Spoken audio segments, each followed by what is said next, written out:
আমরা 1 GB MB কিন্তু 1 ঘন্টাও এই হাতে থাকা স্মার্টফোন দিয়ে ব্যবহার করতে পারি না। সাথে সাথে দেখা যাচ্ছে খুব তাড়াতাড়ি এমবি কেটে নেয়, বা যে ভিডিওগুলো থাকে ভিডিওগুলো যদি ইউটিউবে গিয়ে বা ফেসবুকে গিয়ে বা ইনস্টাগ্রামে গিয়ে যদি আমরা ভিডিও দেখতে লাগি, সাথে সাথে দেখা যাচ্ছে যে 1 ঘন্টা ভিডিও যাওয়ার পরে ভিডিওটিতে 1 জিবি এমবি শেষ হয়ে যায়।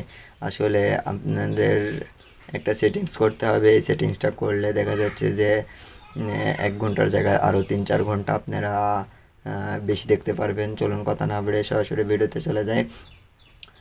উপর থেকে নোটিফিকেশন বা ডাটা আন দেবেন, তারপরে ডাটার উপর ট্যাপ করে ধরে রাখবেন। ডাটার উপর ট্যাপ করে ধরে রাখলে ডাটা ইউজিংয়ের উপর ট্যাপ করবেন।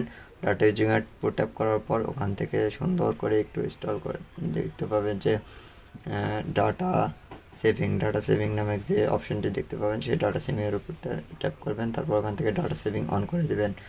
অন করে দেওয়ার পরে ওখান থেকে নিচে দেখতে পাবেন যে অ্যাপ উইথ আনলিমিটেড। আপনি যেই মনে করেন যে ফেসবুক, ইউটিউব, টিকটক বা বিভিন্ন যে অ্যাপসগুলো আছে, সেই অ্যাপসগুলোরও আপনি ডাটা সেভিং করে রাখতে পারবেন। যেগুলোতে মনে করেন যে ভিডিও একটু বেশি দেখেন, ওগুলা সেভিং করে রাখবেন।